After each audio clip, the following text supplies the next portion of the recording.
आणि उपमुख्यमंत्री पवार मॅडम, त्याचबरोबर ठाणे शहरातले आमचे ठाणे जिल्ह्यातले पालघरचे लोकप्रतिनिधी, खासदार, आमदार आणि सर्व माझे मतदार, नगरसेवक, यांचं मनापासून मी अभिनंदन करतो.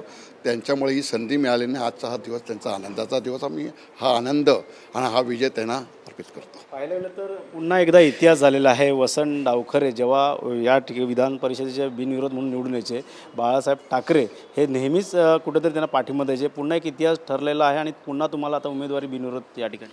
नाही, ठाणे शहरामध्ये बघा, ज्या इलेक्शन समझोत्याने होत आहेत त्याच्यामध्ये सन्माननीय शिंदेसाहेबांच्या नेतृत्वाखाली किंवा मागच्या टायमाला आमचे नेते वसंत डावखरे साहेबांना पण एक दोनदा बिनविरोध करण्याची संधी त्यांना मिळाली होती.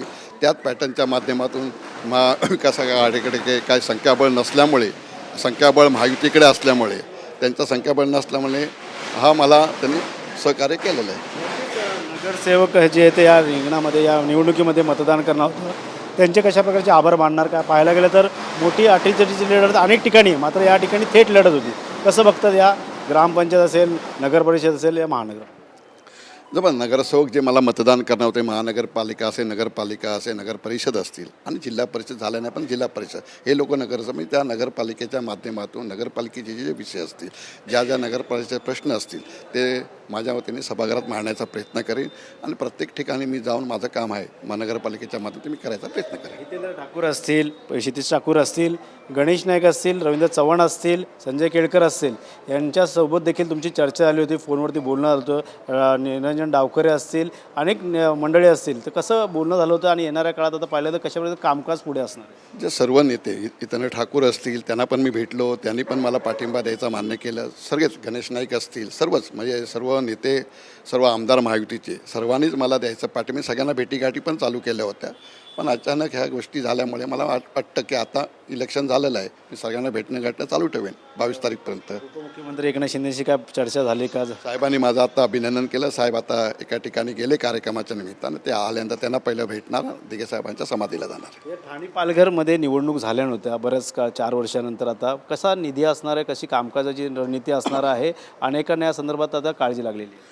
सन्माननीय शिंदेसाहेबांच्या नेतृत्वाखाली ठाणे आणि पालघरमध्ये आम्ही काम करतोच आहे. आणि मी तुम्हाला सांगितलं की मी जरी 3 वर्ष 4 वर्ष आमदार नसलो तरी मला असं शिंदेसाहेबांनी कुठे कमती वाटू दिसलं ना, आमदार म्हणूनच काम करत होतो. आणि जसा ते निधी देत होतं त्या माध्यमातून मी नगरसेवकाच्या माध्यमातून नगरसेवकांना मदत करत होतो. तसंच आता याच्या पुढे पण चालू ठेवेल. तर काय वेगळी संकल्पना या ठिकाणी? नक्कीच संकल्पना. आता ही संधी मिळालेली आहे, या ठाणे पालघरमध्ये चांगलं काम करून सन्माननीय पक्षाला आपलं काम दाखवायचं. विधान परिषदेमध्ये काय लक्षवेधी वेगळी काय मांडली जाणार का येणाऱ्या काळात? ठाणे पालघरचा चिंतेचा विषय आहे, आदिवासी पट्टा देखील आहे आणि स्ट्रक्चर देखील मोठ्या प्रमाणात या ठिकाणी इन्फ्रास्ट्रक्चर सुरू आहे.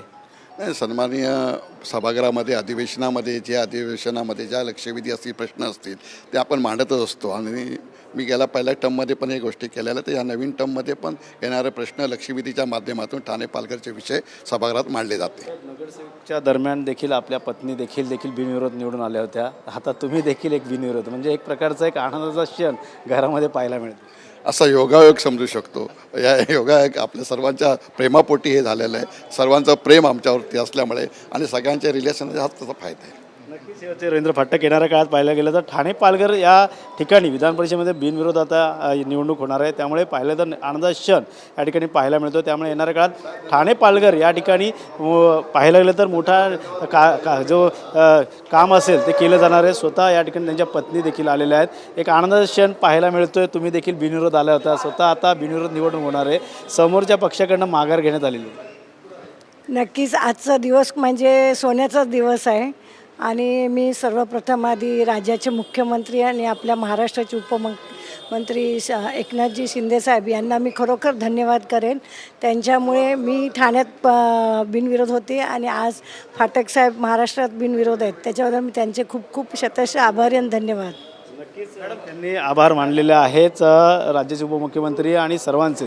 त्यामुळे येणाऱ्या काळात पाहायला गेलं तर ठाणे पालघर जिल्ह्यामध्ये ही निवडणूक जी आहे थेट निवडणूक पाहायला मिळत होती. मात्र आता रवींद्र फाटक यांच्या नावावरती आता शिक्कामोर्तब होणार आहे. ही निवडणूक जी आहे ते पाहायला गेलं तर थेट लढत होती. राष्ट्रवादी शरदचंद्र पवार पक्षाचे अभिजित पवार हे उमेदवार म्हणून या रिंगणात होते आणि आज त्यांनी फॉर्म जे आहे ते माघार घेण्यात आलेला आहे. त्यामुळे येणाऱ्या काळात ठाणे पालघरचा विकास मोठ्या प्रमाणात केला जाणार असल्याचं देखील या ठिकाणी रवींद्र फाटक यांनी सांगितलं आहे. त्यामुळे नक्कीच आता कशा प्रकारचा विकास होणार हे देखील पाहणं गरजेचं राहणार आहे. कॅमेरा अथर्वसह गणेश थोरात, TV9 मराठी, ठाणे.